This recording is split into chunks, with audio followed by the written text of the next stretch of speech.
The cop's hands trembled slightly as he tightened his grip on the gun, his knuckles whitening around the cold steel. The senior female Army officer stood before him, dressed in her pressed uniform, the medals on her chest gleaming under the harsh streetlights. Her face was calm, almost unnervingly so, and her voice was steady as she said, "You don't want to do this." "I'll decide what I want to do," the cop barked, the veins in his neck straining with the words. "Step back now, or I'll shoot." But instead of backing away, the woman's expression hardened. She took one step closer, unflinching, and that's when it happened. In a single fluid motion, she raised her hand to her jacket. The officer didn't know what she was reaching for, but by the time he realized it wasn't a weapon, it was too late. What she produced would change his life forever. It all began just 2 hours earlier in the small town of Greenridge, where life was slow and uneventful. On most days, the streets were quiet by sunset, with only the occasional hum of a car passing by or the chatter of neighbors on porches. But this was no ordinary day. Colonel Diana Hayes was driving back from a military base 2 hours away. She'd attended a ceremony for a fellow officer's retirement and stayed late to catch up with old friends. The event had been full of laughter, shared stories, and the kind of camaraderie that came with years of service. Now, in her unassuming sedan, she was ready to call it a night. Her phone buzzed on the passenger seat, a text from her niece asking if she'd be home for dinner tomorrow. "Of course," she murmured with a smile, responding quickly at the next red light. The route she took was a shortcut through Greenridge, a road she'd used dozens of times over the years. It wasn't well lit, but it saved her a good 20 minutes. As she drove, her thoughts wandered to the young recruits she'd met earlier that day, full of promise and determination. She remembered her own start in the Army, how intimidating it had been, and how she'd worked tirelessly to rise through the ranks despite every challenge thrown her way. Her thoughts were interrupted by the wail of a police siren. The bright blue and red lights reflected in her rearview mirror, and her stomach sank. She wasn't speeding, and she hadn't run any stop signs. What could this be about? Pulling over to the side of the road, Diana put her car in park and rolled down the window. The officer approached slowly, his flashlight beaming directly into her car.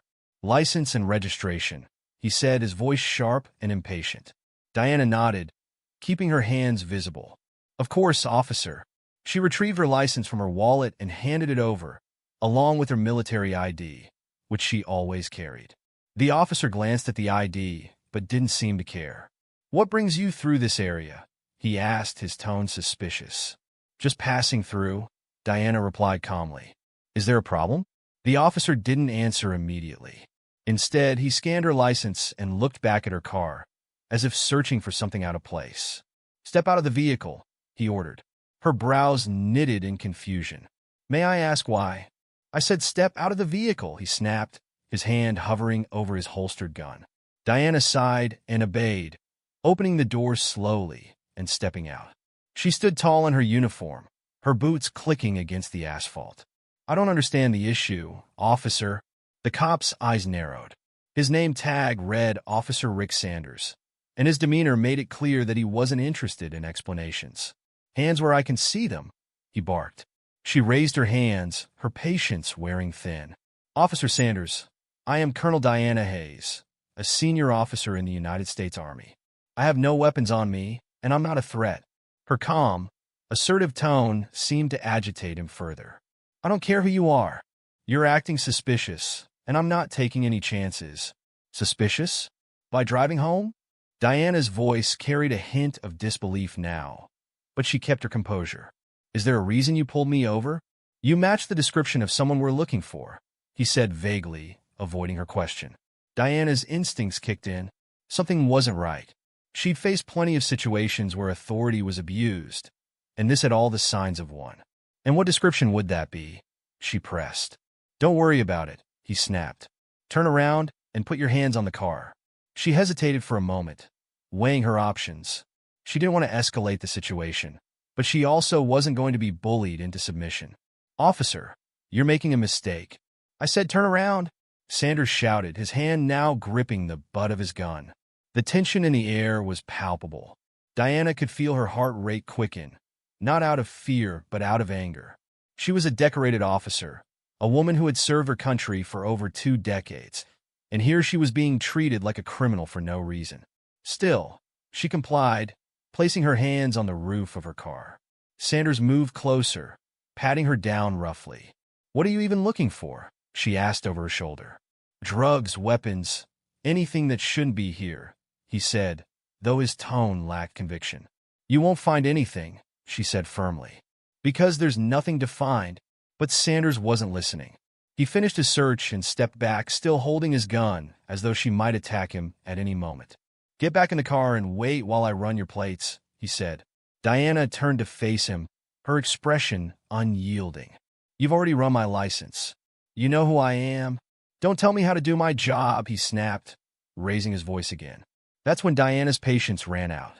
She wasn't going to stand there and let this man humiliate her any longer. She reached into her jacket slowly, her movements deliberate. Sanders' eyes widened, and his finger twitched on the trigger. "Don't you move," he yelled. But Diana didn't stop. What she pulled out wasn't a weapon, but the gesture alone was enough to make Sanders act. His face twisted with fear and rage as he stepped closer, his gun aimed directly at her chest. And then she revealed what was in her hand. It wasn't a weapon. It wasn't even anything remotely threatening. But the sight of it made Sanders falter, his breath hitching as he realized just how badly he'd misjudged the situation. Before he could react, Diana's voice cut through the tension like a blade. "This is going on record," she said coldly, holding up the small, sleek recording device that had been clipped to her jacket the entire time. "Everything you've said and done tonight is on tape." Sanders froze, the color draining from his face. For a moment, he looked like he might deny it, might try to find a way out of the situation, but the damage was already done. Diana could see it in his eyes. He knew he'd made a catastrophic mistake. And then, as if the universe had been waiting for this exact moment, another set of flashing lights appeared in the distance. Another police car was approaching, and this time, Diana felt a flicker of hope. Would this new arrival bring justice? Or more trouble? The second police car rolled to a stop, its sirens cutting off abruptly as the blue and red lights cast eerie shadows on the quiet street. Diana stood her ground, still holding the recording device firmly in her hand. Officer Sanders, on the other hand, looked visibly shaken. His hand hovered uncertainly near his holstered weapon, but he didn't dare move. The door of the second vehicle swung open, and out stepped a tall, broad-shouldered officer with salt and pepper hair and a calm, yet commanding presence. The name tag on his uniform read Captain Michael Carter. He adjusted his belt as he approached the scene, his sharp eyes darting between Sanders, Diana, and the gun still pointed in her direction. "What's going on here?" Captain Carter asked, his tone level but authoritative. Diana spoke first, her voice steady despite the adrenaline coursing through her veins. "Captain, I'm Colonel Diana Hayes, United States Army. I was pulled over without cause by Officer Sanders, who has now threatened me with a weapon despite my full compliance." Carter's brows furrowed, and he turned to Sanders, who looked like he wanted to disappear. "Is that true, Sanders?" the captain asked, his tone harder now. She was acting suspicious," Sanders stammered. "I followed protocol." "Protocol?" Diana interrupted, her voice rising for the first time. "Pointing a gun at an unarmed woman in uniform is protocol?" "Colonel Hayes," Carter said gently, holding up a hand to calm her. He turned back to Sanders, his eyes narrowing. "Lower your weapon. Now." Sanders hesitated for a moment before finally obeying, his hand trembling as he holstered the gun. He took a step back, his face flushed with embarrassment and anger. Carter walked closer to Diana, his demeanor softening. "Colonel, may I ask what happened here from your perspective?" Diana took a deep breath, keeping her composure as she recounted the events in precise detail. She explained how she'd been pulled over without explanation, how Sanders had escalated the situation unnecessarily, and how she'd been forced to record the interaction for her own safety. Throughout her account, Carter listened intently, his jaw tightening with each new detail. When she finished, he nodded. "Thank you, Colonel. I'll handle this." He turned to Sanders, his voice sharp. "Step away from the vehicle and wait by the squad car. But Captain, now! Carter barked, his voice echoing in the still night. Sanders reluctantly obeyed, his head hanging low as he shuffled toward the other car. Diana watched him go, her mind racing. She wasn't sure if Carter's arrival would lead to justice, or if it was simply a way to defuse the situation. "Colonel Hayes," Carter said, pulling her attention back to him. "I want to apologize for the actions of my officer. This behavior is unacceptable, and I can assure you it will be addressed." Diana's eyes narrowed slightly. She'd heard similar promises before, and they rarely led to real accountability. "With all due respect, Captain, addressing the issue isn't enough.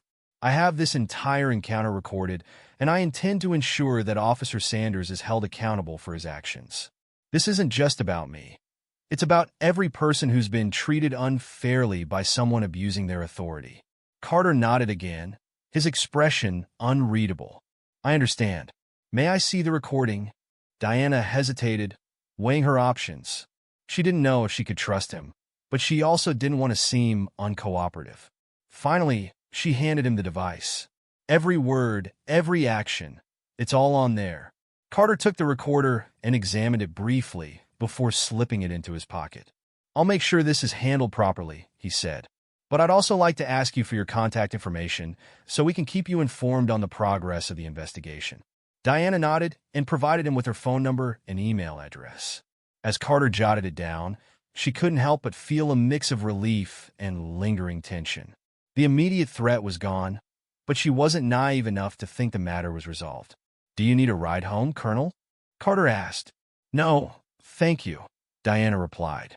"My car's fine." Carter gave her a small nod of respect. "Drive safely, and thank you for your service."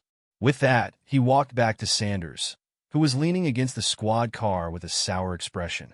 Diana got into her car and started the engine, but she didn't drive away immediately. Instead, she watched as Carter confronted Sanders, their heated conversation muted by the closed windows.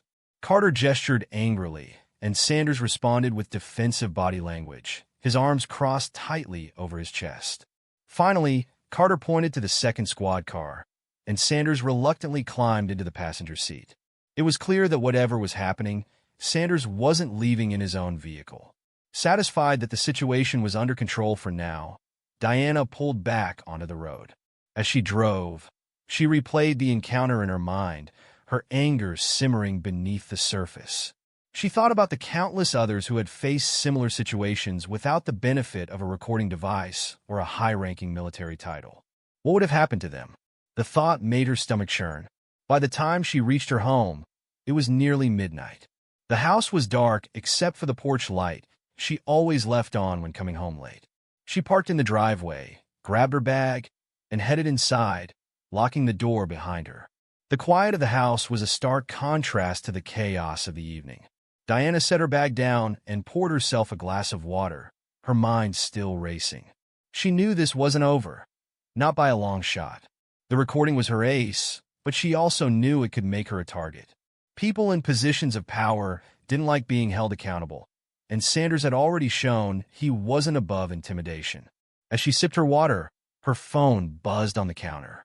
It was a message from an unknown number. "You don't know who you're messing with. Drop this or you'll regret it." Diana's grip tightened around the phone as she read the words. She felt a chill run down her spine, but quickly replaced it with determination. Whoever sent the message had no idea who they were dealing with. She deleted the text and set her phone down, a plan already forming in her mind. If they thought they could scare her into silence, they were sorely mistaken. But as she turned off the kitchen light and headed upstairs, she couldn't shake the feeling that this was only the beginning. The next morning, Diana woke up early, her military instincts kicking in despite the restless sleep she'd had.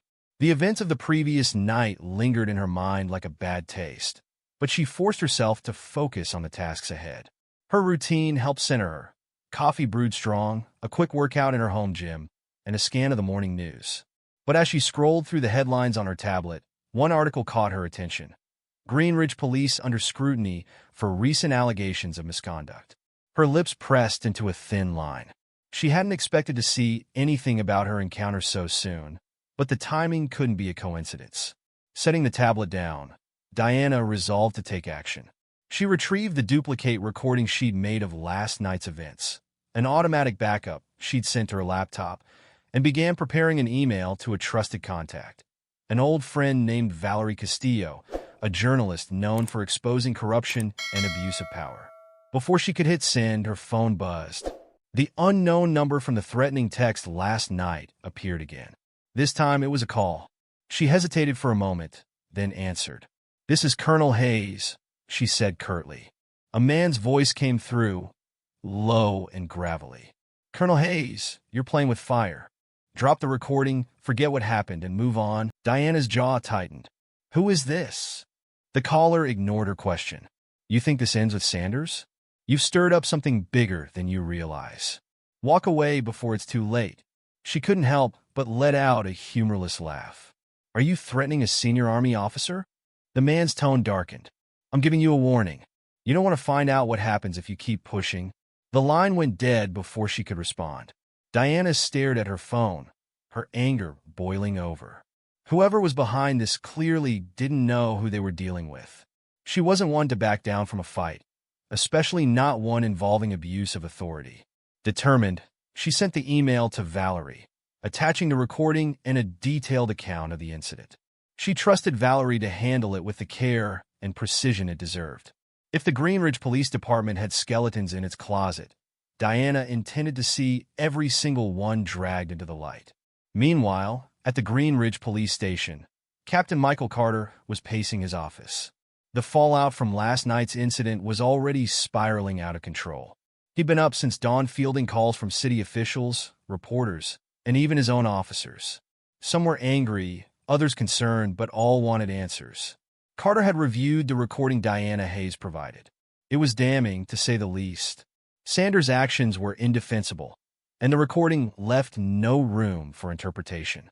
The colonel's calm demeanor contrasted sharply with Sanders' aggression, making the whole department look incompetent and unprofessional.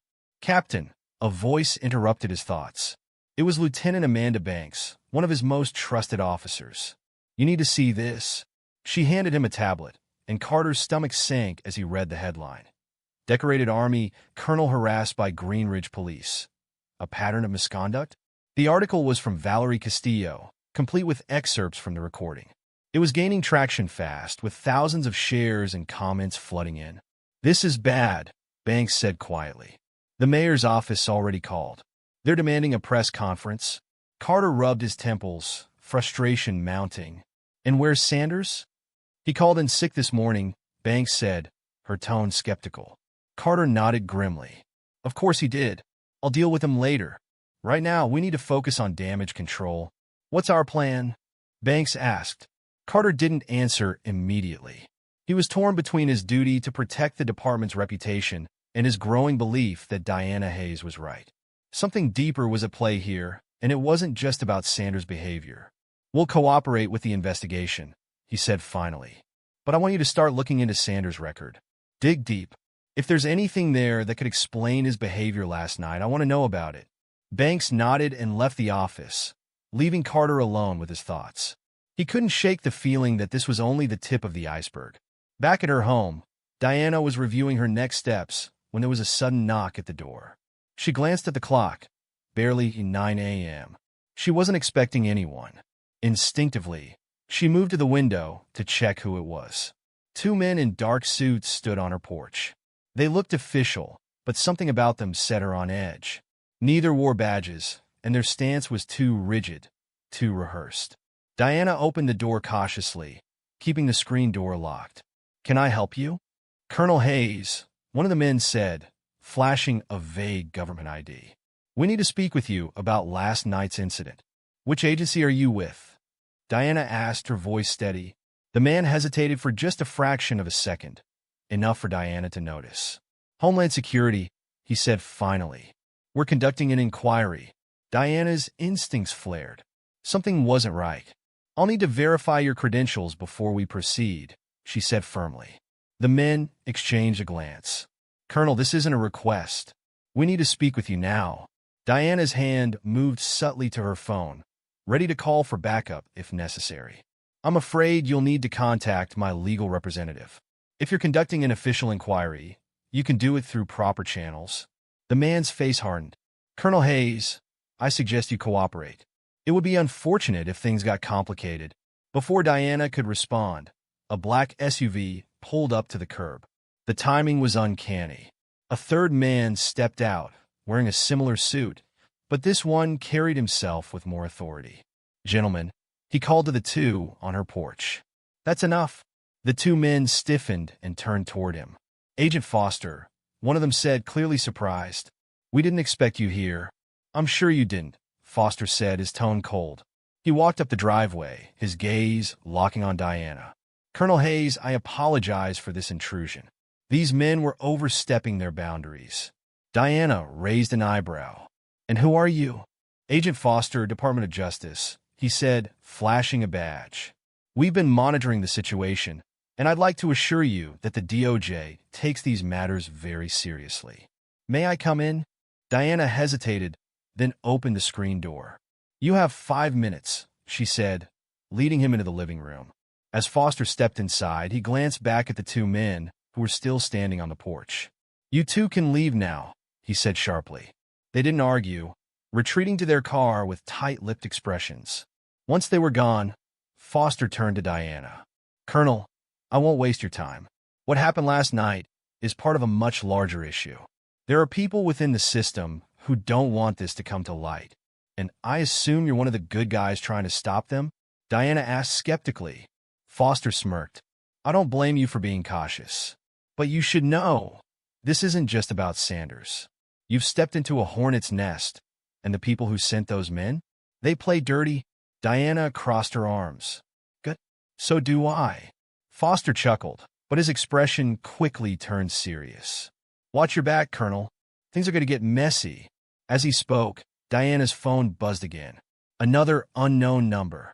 She didn't answer, but the message that followed sent a chill down her spine. We warned you. Diana looked up at Foster, her resolve hardening. Messy is fine, but I don't lose. The air in Diana's living room felt heavy as Agent Foster's warning hung in the air. He watched her carefully, gauging her reaction to the situation she'd unwillingly walked into. Diana wasn't one to scare easily, but the cryptic nature of the threats against her gnawed at her instincts. It wasn't just her reputation or safety on the line.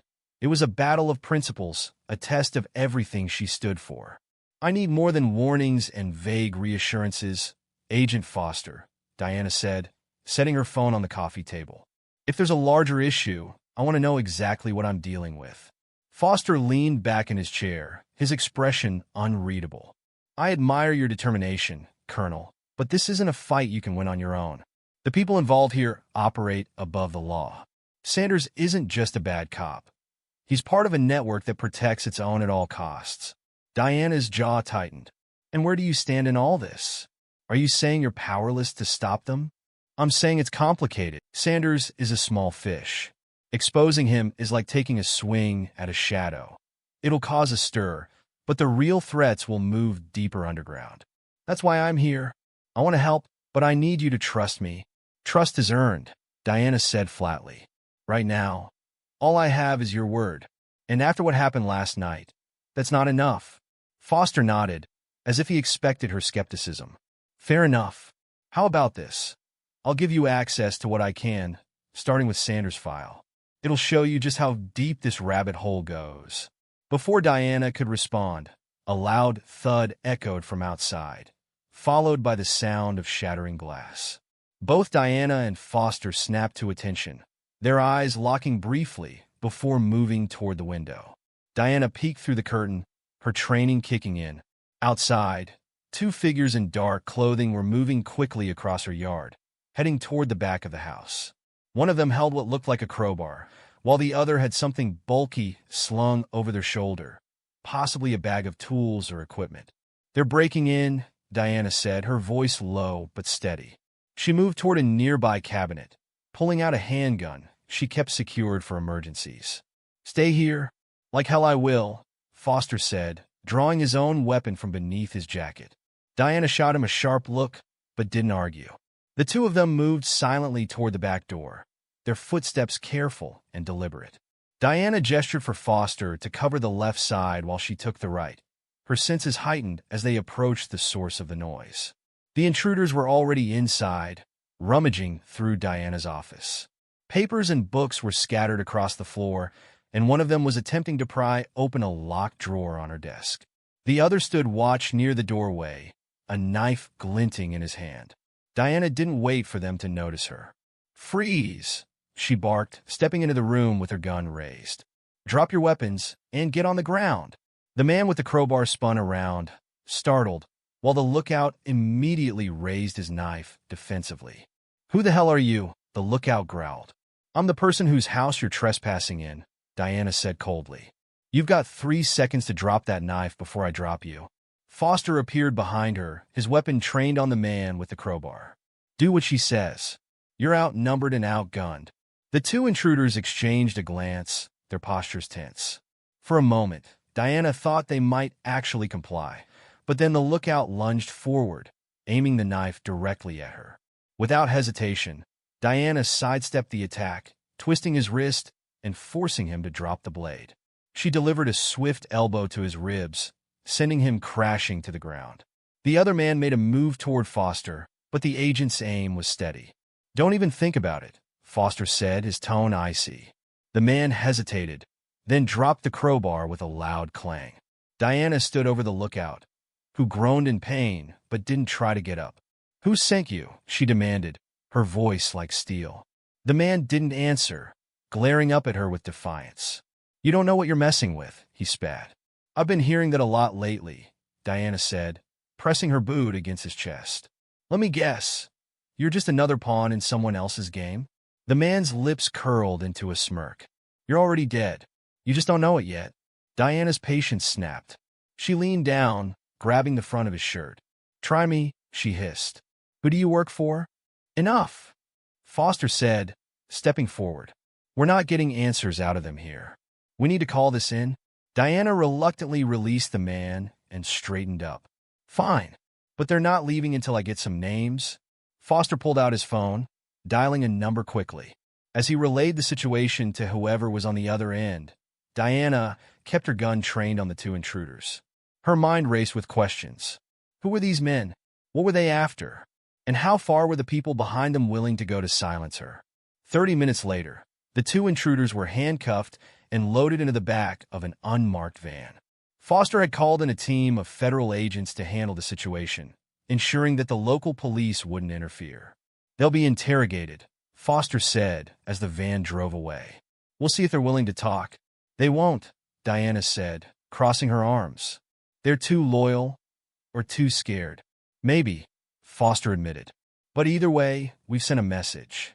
Whoever's behind this knows you're not backing down." Diana nodded, her expression grim. "This isn't over, though. They're testing me, trying to see how far they can push before I break." "And you won't," Foster said firmly. "But you need to be careful. They're escalating, and things could get dangerous fast." Diana looked at him, her determination unshaken. "Danger doesn't scare me, Agent Foster. Let them escalate. I'm ready for whatever they throw at me." Foster studied her for a moment, then gave a small nod. "I believe you. Just make sure you don't fight this battle alone." As he left, Diana returned to her house, surveying the damage the intruders had caused. Her office was a mess, but her resolve was stronger than ever. They'd tried to intimidate her, to rattle her confidence, but all they'd done was solidify her determination to see this through. She sat down at her desk, brushing aside the scattered papers. Pulling out a fresh notebook, she began outlining her next moves. There was no turning back now. The fight had come to her doorstep, and she was ready to take it to theirs. But as she wrote, a sense of unease lingered. This wasn't just about exposing a corrupt cop or even a corrupt department. There were deeper forces at play, forces that wouldn't hesitate to destroy anyone who got in their way. Diana took a deep breath, her pen pausing on the page. If they wanted a fight, she would give them one. But she couldn't shake the feeling that the worst was yet to come. The morning sun poured through Diana's window, but it did little to ease the tension in her chest. After the break-in, sleep had been impossible. Her office was still in disarray, and her thoughts raced with the same intensity as the night before. She had spent hours piecing together a plan, one that would push her investigation forward while keeping her one step ahead of whoever was coming after her. The first step was clear. She needed allies. If this was bigger than Sanders, bigger than a single corrupt officer, then she couldn't take it on alone. The recording she'd sent to Valerie Castillo had already caused a ripple effect, but ripples weren't enough. She needed a wave, and that meant bringing in people who could amplify her fight. Her first call was to Major Sam Walker, an old friend from her days in the service. Sam had retired 2 years ago, but his connections in the military and government circles were still strong. He answered on the second ring, his voice groggy. "Diana? It's early. What's going on?" "I need your help, Sam," Diana said, skipping the pleasantries. "It's serious." Sam's tone shifted instantly, all traces of sleepiness gone. "What happened?" Diana explained everything. The traffic stop, Sanders' behavior, the recording, the break-in, and the escalating threats. By the time she finished, Sam was silent for a moment, processing. "This sounds bad," he said finally. "Do you have any idea who's behind it?" "Not yet," Diana admitted. "But I know it's bigger than Sanders. These people have resources and influence. I can't fight them alone." Sam let out a long sigh. "All right, I'll make some calls. I know a guy at the Pentagon who owes me a favor. He might be able to dig up something on Sanders' connections. In the meantime, watch your back. These people sound dangerous." "I always do," Diana said. "Thanks, Sam." They ended the call, and Diana felt a small flicker of relief. Sam's involvement would help, but she knew it wouldn't be enough. She needed more leverage, more evidence to expose the network working against her. Later that afternoon, Diana drove to the Greenridge City Courthouse. She wanted to pull records on Sanders, his service history, complaints filed against him, anything that might give her a clearer picture of who he was and who might be protecting him. As she walked through the courthouse doors, her presence drew a few curious glances. Dressed in her uniform, with her medals pinned to her chest, she carried an air of authority that was impossible to ignore. At the records desk, a young clerk greeted her nervously. "How can I help you, ma'am?" "I need access to personnel records for Officer Rick Sanders of the Greenridge Police Department," Diana said, keeping her tone professional. The clerk hesitated, glancing at a supervisor nearby. We don't usually release those records without authorization." Diana leaned in slightly, her voice firm but not unkind. "I have reason to believe Sanders is involved in misconduct that could pose a serious threat to public safety. If you need authorization, I suggest you contact your superior immediately." The supervisor, an older man with a graying beard, approached the desk. "What's this about?" he asked, his tone cautious. Diana repeated her request, adding, "I'm a colonel in the United States Army. If this goes higher, I guarantee you'll be answering questions you don't want to answer. Now, are you going to help me, or do I need to make this an official inquiry?" The supervisor hesitated for a moment, then nodded. "Follow me." He led her to a small room filled with filing cabinets and a computer terminal. After a few minutes of searching, he handed her a file containing Sanders' service history. Diana thanked him and left quickly, eager to examine the documents in private. Back at home, Diana spread Sanders' file across her dining table. It was thick, too thick for an officer who had only been on the force for 7 years. Most of the records were routine, but several stood out. Multiple complaints of excessive force, allegations of racial profiling, and 2 internal investigations that had mysteriously been closed without resolution. One name kept appearing in the files: Chief Martin Groves. He had personally signed off on the closure of both investigations and had written glowing performance reviews for Sanders, even in the years when complaints against him were at their highest. Diana's lips pressed into a thin line. Groves wasn't just protecting Sanders. He was enabling him. The question was why? Her phone buzzed, pulling her from her thoughts. It was Valerie Castillo. "Diana, we need to talk," Valerie said, her voice tense. "Your recording is making waves. I've had 3 sources reach out to me about Sanders and the Greenridge Police Department. They're saying there's a pattern of corruption, payoffs, cover-ups, the whole 9 yards." "That doesn't surprise me," Diana said. "I've been going through Sanders' file. Chief Groves is protecting him. He might even be part of the network behind the threats I've been getting. Then we need to go public with this, Valerie said. Not just Sanders, Groves too. If we expose them both, we can force an external investigation. I agree, but we need solid evidence, Diana said. I'm working on it. Be careful, Valerie warned. These people don't play fair. If Groves is involved, he won't go down without a fight. Diana hung up, her resolve hardening. She wasn't just up against a rogue cop anymore. This was systemic, and it would take every ounce of her determination to bring it down. That evening, Diana decided to confront Groves directly. She drove to the Green Ridge Police Department, her uniform crisp and her expression unreadable. The station was buzzing with activity, officers moving back and forth with the practiced chaos of a busy precinct. When she asked to speak with Groves, the receptionist hesitated but eventually led her to his office. Groves was a stout man in his late 50s, with thinning hair and a cigar resting in an ashtray on his desk. He looked up as she entered, his eyes narrowing slightly. "Colonel Hayes," he said, his tone polite but guarded.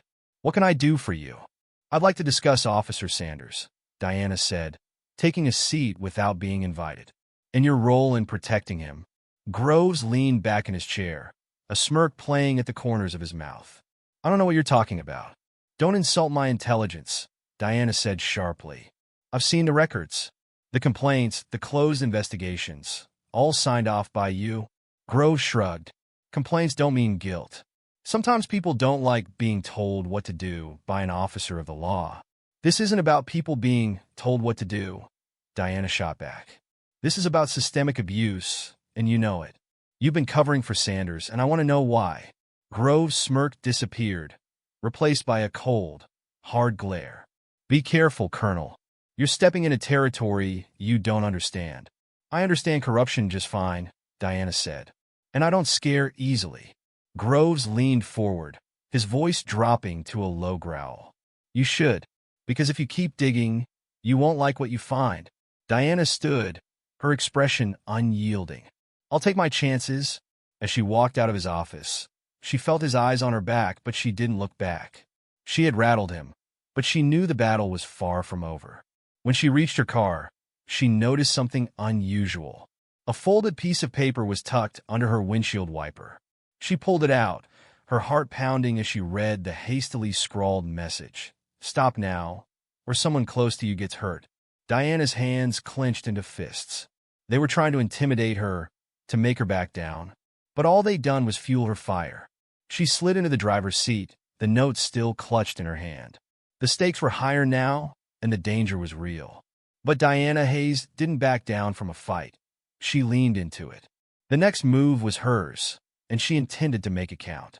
The drive back to Diana's house felt like a blur. Her hands gripped the steering wheel tightly, the crumpled threat note resting on the passenger seat. The message was clear. Someone was watching her, and they weren't afraid to target the people she cared about. But who? Diana's closest family was limited to her niece, Sophia, a bright college student living in another state. Sophia had no connection to any of this. No reason to be dragged into Diana's fight. The thought of her being hurt because of it sent a wave of cold determination coursing through Diana's veins. They had crossed a line, and there was no turning back now. When she reached her house, she swept the property with the precision of a trained soldier. Every window, door, and corner was checked for signs of tampering. Satisfied that the perimeter was secure, she locked herself inside. Whoever was behind this was escalating quickly, and she couldn't afford to leave any openings. Diana sat at her desk, staring at the note. Its simplicity unnerved her. The scrawled handwriting, the lack of detail.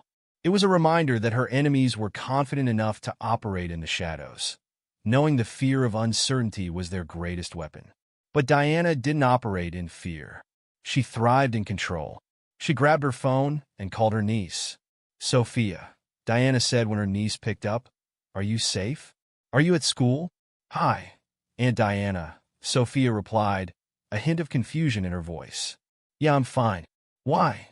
"I need you to stay on campus for the next few days. Don't leave for any reason unless it's an emergency." "Wait, what's going on?" Sophia's tone shifted to concern. Is everything okay? It's nothing you need to worry about, Diana said, her voice firm but reassuring. Just promise me you'll be careful.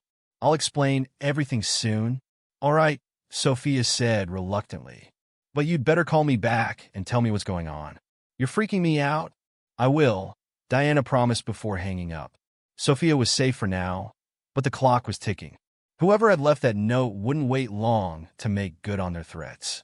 Diana needed to act quickly and decisively. The next morning, Diana decided it was time to visit someone who might have answers.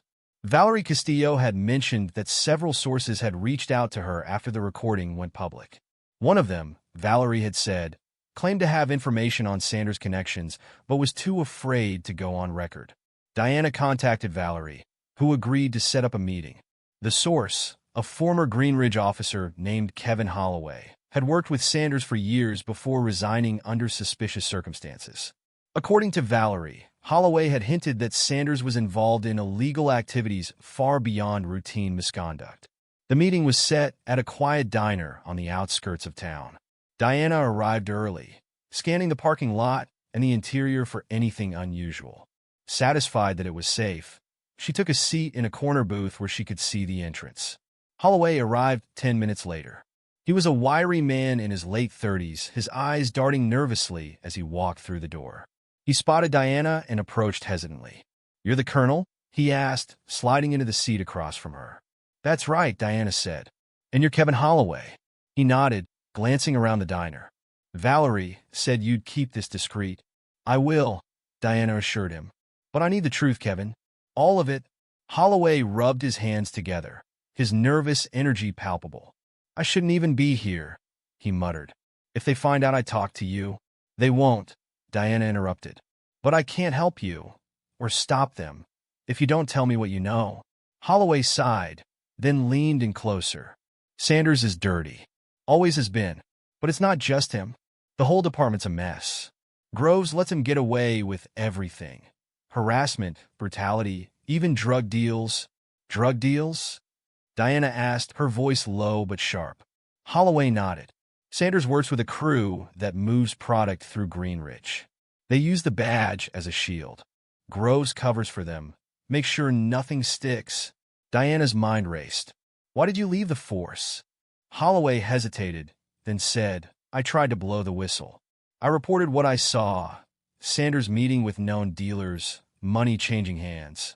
Next thing I know, I'm getting written up for every little thing. They made my life hell until I quit." "Do you have proof?" Diana asked. "Not much," Holloway admitted. "They're careful. But there's one thing. Sanders keeps a stash house. It's where they store the drugs before they move them." Diana leaned forward. "Where is it?"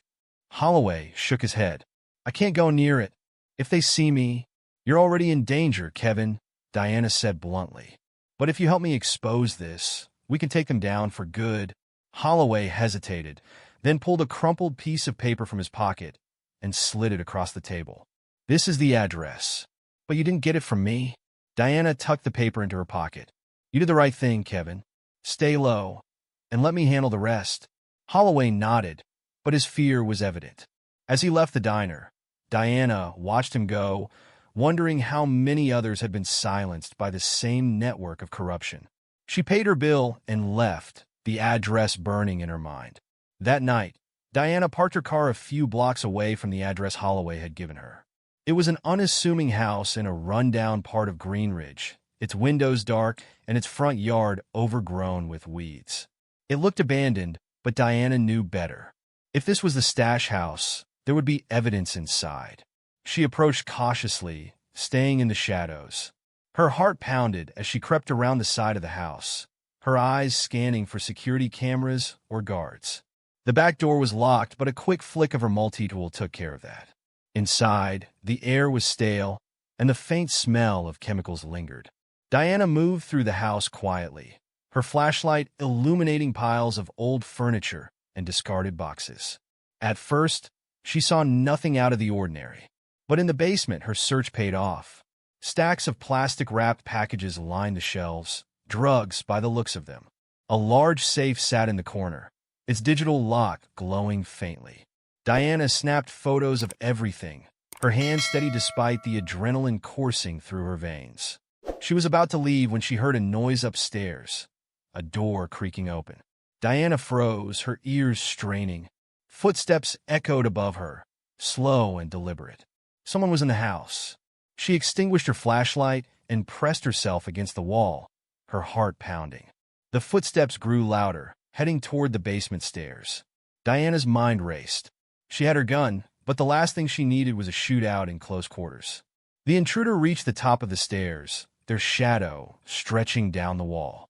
Diana tightened her grip on her weapon, ready for whatever came next. And then, the basement light flicked on. The sudden brightness flooded the basement, forcing Diana to squint as her eyes adjusted. The shadow of the intruder stretched down the staircase, long and imposing. Whoever they were, they weren't in a hurry. They moved slowly, each step deliberate, as though they knew someone was there. Diana's breath was steady, her gun drawn and held low, ready to rise in an instant. She pressed herself against the shelves, concealed by the rows of drug packages. Her military training kicked in. Remain calm, assess the situation, and react decisively. The figure stepped into view, a man, tall and broad-shouldered, wearing a dark jacket and gloves. He carried a flashlight in one hand and a pistol in the other, his eyes scanning the room with methodical precision. His movements were too smooth, too calculated to be random. This wasn't some petty thief stumbling upon the stash house. He was here for a reason. Diana crouched lower, her mind racing. Did he know she was here? Had someone tipped him off? Either way, she needed to act fast. If he found her, there would be no talking her way out of this. The man stopped near the shelves, his flashlight sweeping over the packages of drugs. He muttered something under his breath, then pulled out his phone, dialing a number. "It's me," he said, his voice low and gravelly. "We got a problem?" Diana strained to hear the rest of the conversation. "No, it's all still here," the man continued. "But someone's been snooping around. You sure no one saw Holloway talking?" "Yeah, I'll handle it." The call ended, and the man pocketed his phone. He moved toward the safe in the corner, punching in a code with practiced ease. The door clicked open, revealing bundles of cash, more drugs, and what looked like a ledger. Diana's eyes narrowed. The ledger could be the key to everything, a record of transactions, names, dates, places. If she could get her hands on it, it would be the smoking gun she needed to blow the entire operation wide open. The man began rummaging through the safe, his back to her. This was her chance. Silent as a shadow, Diana stepped out from her hiding spot, her gun raised. "Don't move," she ordered, her voice low but commanding. The man froze, his hands still inside the safe. Slowly, he turned his head, his expression a mixture of surprise and annoyance. "Who the hell are you?" he asked, his voice laced with contempt. "Colonel Diana Hayes," she replied. "United States Army." "Put the gun down and step away from the safe." The man smirked, his eyes glinting with something dark. "Army, huh? You have no idea what you've walked into, lady. I've seen enough to know you're in deep," Diana said. "Now drop the gun. I won't ask again." He hesitated, his fingers twitching near the trigger. Diana adjusted her stance slightly, ready to fire if he made a move. "I don't miss," she warned. After a tense moment, the man complied, setting his gun on the floor and raising his hands. But the smirk never left his face. "You think you're the first person to come after us?" he said. "You think you're going to bring this whole thing down? You're playing a dangerous game, Colonel. And you're out of time." Diana shot back. "Now, step back from the safe." The man did as she ordered, moving slowly away from the open safe. Diana kept her gun trained on him as she reached for the ledger, her eyes flicking briefly to its contents. Names, numbers, locations, it was all there. "You're making a mistake," the man said, his tone almost amused. "You take that book, and they'll come for you. They'll come for everyone you care about." "They already have," Diana said coldly. "But they made one mistake. They underestimated me." She pulled out her phone with her free hand and took several photos of the ledger's pages, ensuring she had a copy even if something went wrong. The man watched her with a mixture of anger and admiration, as if he couldn't decide whether to mock her or respect her nerve. But before Diana could finish, A loud crash echoed from upstairs. Her heart sank. Reinforcements. The man's smirk widened. Looks like you've overstayed your welcome. Diana didn't wait. She grabbed the ledger and tucked it into her jacket, then motioned for the man to move toward the stairs. You're coming with me? And if I don't? He taunted. Diana didn't reply. Instead, she reached for a nearby shelf, knocking over a stack of metal cans. The noise was deafening, drowning out the footsteps from above and giving her a precious few seconds to maneuver. In one swift motion, she kicked the man's gun further out of reach and moved toward the back door she'd entered through. The reinforcements were closing in. She could hear their shouts and footsteps growing louder. Diana knew she couldn't risk a prolonged standoff. She needed to get out and fast. Your move, Colonel, the man called mockingly. Let's see if you can make it out alive. Diana didn't respond. She bolted toward the back door, her movements quick and calculated. The shouts from upstairs turned into a chaotic roar as the reinforcements realized what was happening. Diana threw the door open and sprinted into the night, her training guiding her through the maze of dark streets and alleyways. She didn't stop until she was certain she wasn't being followed. Her chest heaved as she leaned against a brick wall, clutching the ledger tightly. Her mind raced with the possibilities it held, the evidence that could finally bring Sanders, Groves, and everyone else involved to justice. But she also knew this was just the beginning. Whoever was behind this operation wouldn't let her walk away without a fight. The threats, the break-ins, the shadowy figures, they weren't just warnings anymore. They were promises. Diana straightened, her resolve hardening. She wasn't just in this for herself anymore. She was in it for every person who had been silenced, every life ruined by corruption and greed. She slipped the ledger into her jacket and headed toward her car. The battle was far from over, but she was ready for whatever came next. The drive back to her house felt like a blur. Diana's mind was preoccupied with the ledger in her jacket, the weight of it heavy with potential. Each name, each transaction, each detail could unravel everything. She had the evidence, but she knew that the moment it became public, everything would change. Her life, her safety, and the lives of those around her would be in immediate danger. The streets outside were eerily quiet, the usual hum of the city muffled by the anxiety that gripped her chest. She passed familiar landmarks, Greenridge's Corner Diner, the library, the old church she used to attend as a child. But everything looked different now. The world she had once trusted was beginning to fracture, and she couldn't stop the feeling that the danger was closing in. When she pulled into her driveway, she noticed something out of place. The front door was slightly ajar. Her heart skipped a beat. Diana reached for her gun instinctively, her eyes scanning the perimeter of her property.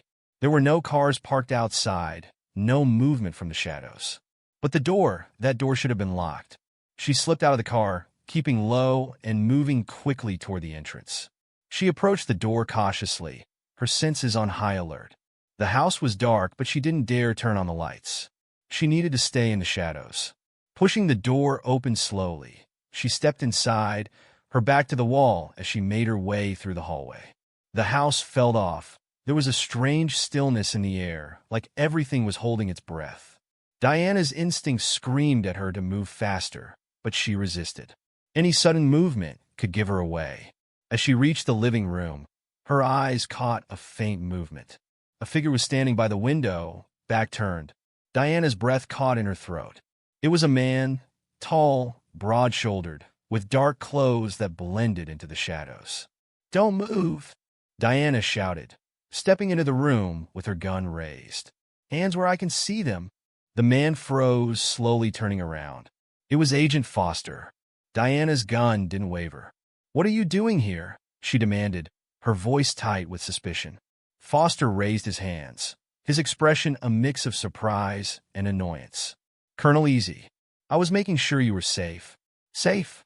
Diana's voice was cold. "After everything that's happened, you break into my house?" "I didn't break in," Foster said, his tone defensive. The door was already open. Diana didn't lower her weapon. "That's convenient." Foster let out a long sigh, his hands dropping slightly. "Listen, I know this looks bad, but I'm not your enemy. I'm trying to help you." You've got a lot more at risk than you realize. Diana didn't trust him, but she lowered her gun slightly. Explain. Foster took a step closer, his voice low. You've got what you need now. The ledger, the proof. But you're also on their radar, and they're going to come for you, hard. I'm not just talking about the cops or Sanders. The people behind all of this. They've got connections in places you can't even begin to imagine. Diana shook her head. I'm not interested in your cryptic warnings, Agent. I'm interested in taking them down. And you will, Foster said, his tone firm. But you need to think this through. If you go public with that ledger, it'll make you a target. Hell, it'll make everyone around you a target. People will disappear permanently. Diana's jaw clenched. She wasn't about to back down. Not now. Not after everything that had happened. I'm not going to let them get away with this. Not again. I'm not asking you to back down, Foster said, stepping closer. But I'm asking you to be smart about it. You can't do this alone. Let me help you. Diana stared at him, the tension thick between them. She didn't trust Foster completely, not after everything that had happened. But she couldn't ignore the reality of the situation. She was in over her head, and while she had the evidence she needed, she didn't have the resources to take down a network that powerful. She needed help. Fine, she said, her voice cold but resigned. But this stays between us for now. I'm not involving anyone else until I know who I can trust. Foster nodded, his eyes searching hers. Understood. But you need to be prepared. You think Sanders and Groves are the worst of it? You're wrong. This goes deeper than that. Much deeper. Diana felt a chill run down her spine, but she didn't flinch. Then it's time to cut them off at the root. Foster gave her a tight smile. I can help with that. But first, you need to get out of here. They're coming. Diana's heart skipped a beat. What do you mean? I got a tip, Foster said, his voice dropping to a whisper. There's a hit on you. Someone's been tracking your every move. Diana's hand instinctively went to her sidearm, her mind racing. How much time do we have? Not much, Foster replied. I'll take care of the perimeter. You need to grab your things and go. The ledger stays with me, for now. We'll figure out the next move. Diana didn't hesitate. She moved quickly, gathering only what she needed. Her emergency kit, a few changes of clothes, her phone, and the most important item, the ledger. She handed it over to Foster without a second thought, the weight of it still heavy in her hand. As they moved through the house, Diana's mind raced. She had come so far, but it was clear now. This wasn't just about Sanders or Groves. There were people with far more power involved, and they were willing to kill to protect their secrets. Foster led her out the back door and into a black SUV parked in the alley. The engine rumbled to life as they sped off into the night, the streetlights casting long shadows over the city. Diana couldn't shake the feeling that the endgame was drawing near. She had the evidence. She had the support. But she also had enemies who would stop at nothing to silence her.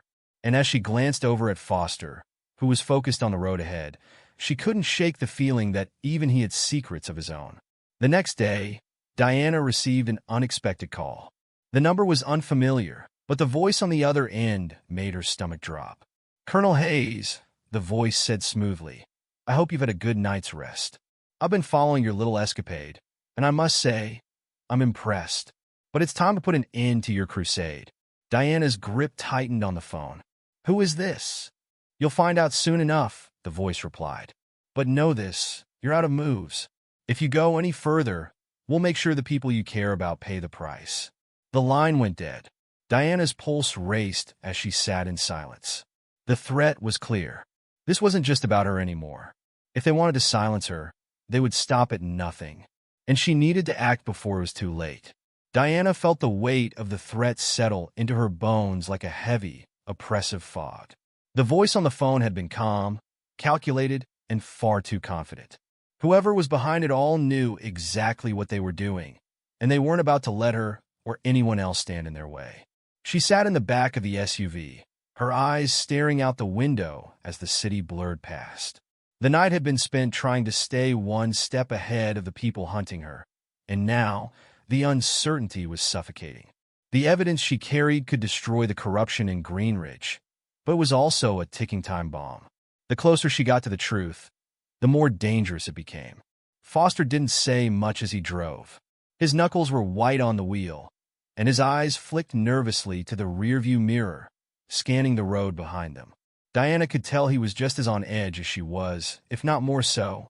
But what worried her more was that he didn't seem to know who the people behind this were. He'd said it was bigger than Sanders and Groves, something deeper, with far more power and reach. But he hadn't offered any names, only vague warnings.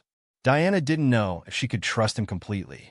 He had helped her escape last night, but the lingering suspicion that he was holding something back gnawed at her. "Foster," she said, her voice breaking the tense silence.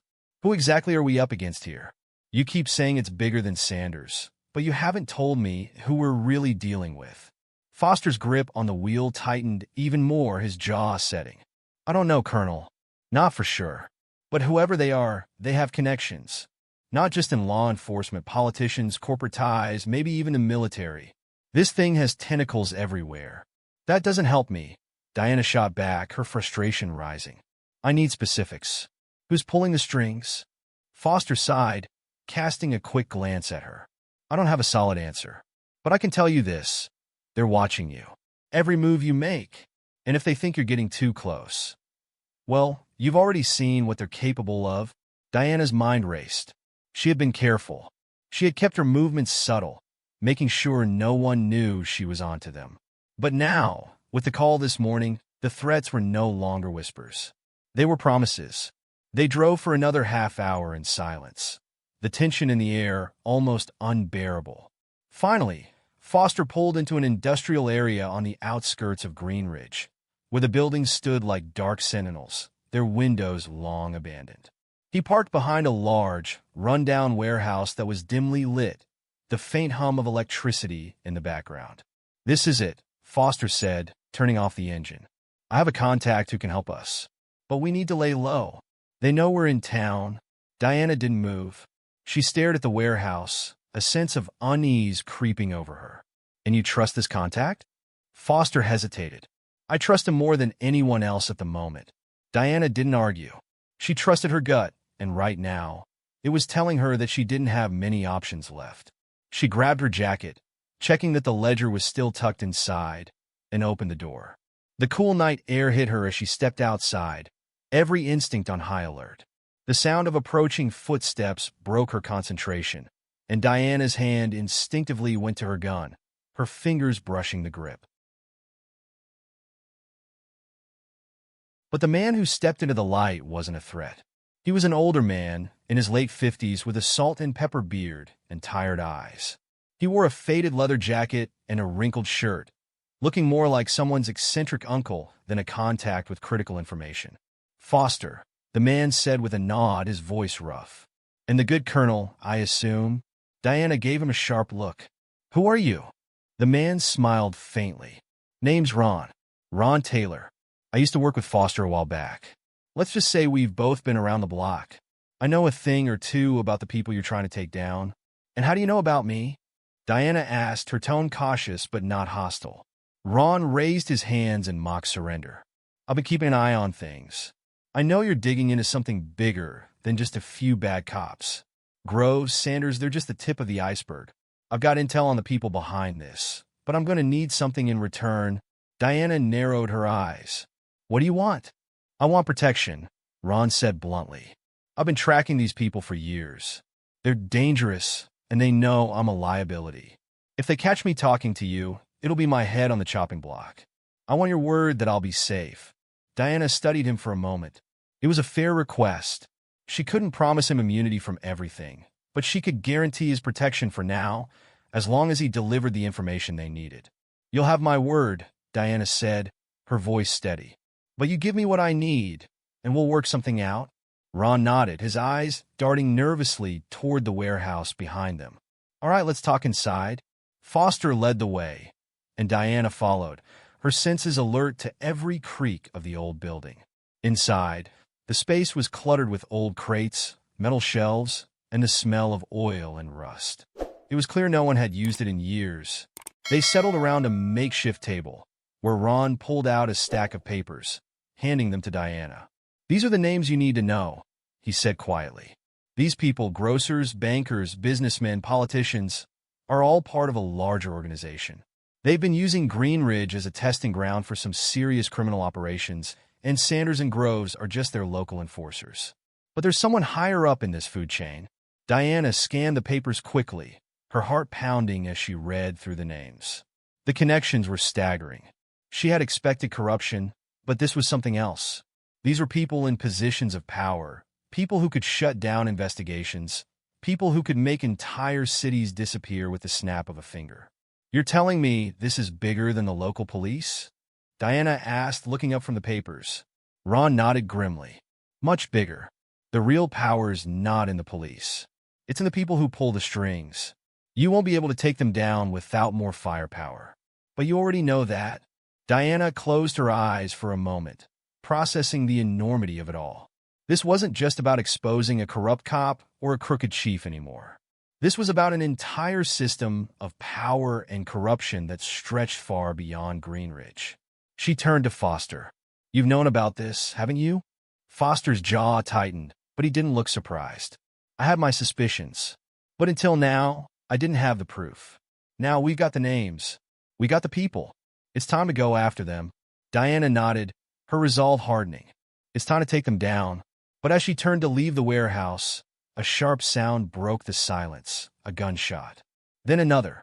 Diana's eyes widened. The sound was coming from outside. Someone had found them.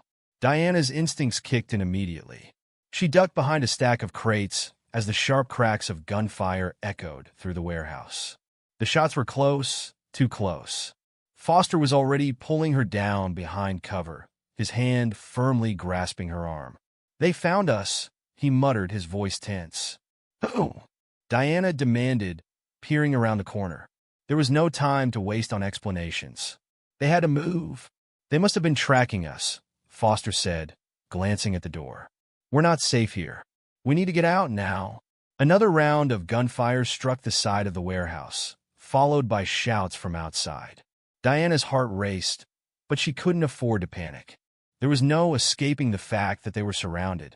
The enemy knew where they were, and they weren't going to let Diana leave with that ledger.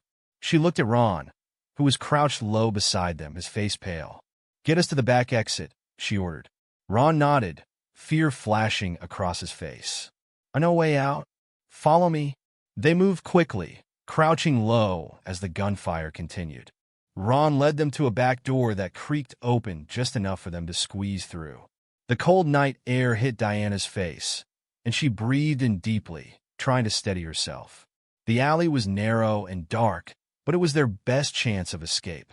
Foster held his gun up, eyes darting around the corner. "We need to keep moving. We don't have much time." They took off down the alley, moving as quietly as possible. Their footsteps echoed in the night air, and every sound seemed amplified. Diana's mind raced, trying to plan their next move. She couldn't afford to be caught. Not with the ledger, not with everything at stake. They reached a street a few blocks away from the warehouse, and Ron quickly led them to an old van parked along the curb. "This way," Ron said, his hand shaking as he unlocked the door. Diana and Foster climbed inside, but before they could even buckle their seatbelts, the screech of tires broke the silence. A black SUV screeched around the corner, its headlights blinding. "They've found us!" Foster shouted, grabbing for his gun. The SUV's tires squealed again as it sped toward them, its engine roaring. Diana didn't hesitate. "Start the van, Ron. Now!" Ron slammed the ignition, the engine sputtering to life just as the SUV's headlights flashed in their rearview mirror. The vehicle surged forward, narrowly missing the van as Ron floored the pedal. They swerved down the narrow streets, the pursuit hot on their tail. The black SUV was relentless, coming closer with every turn. Diana could see the driver's face through the rearview mirror, one of the men from the warehouse. The same man who had taunted her earlier. "You're not getting away," he shouted through a loudspeaker, his voice carrying on the wind. Diana's grip on her gun tightened. She turned to Foster. "We need to lose them. Fast." Foster nodded and leaned forward, checking the mirrors. He gestured to Ron. "Take a right here. The alleyway ahead should take us to the highway." Ron swerved the van into the alley, the tires screeching as they narrowly avoided hitting a dumpster. The SUV followed, its engine growling as it closed the gap. But the alley was too tight, and the SUV wasn't built for this kind of maneuvering. The van managed to stay ahead, weaving through obstacles while the SUV struggled to keep up.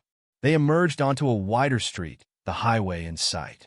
The SUV, however, had taken too long to maneuver through the alley, and now it was too far behind to catch up. For a moment, Diana dared to breathe.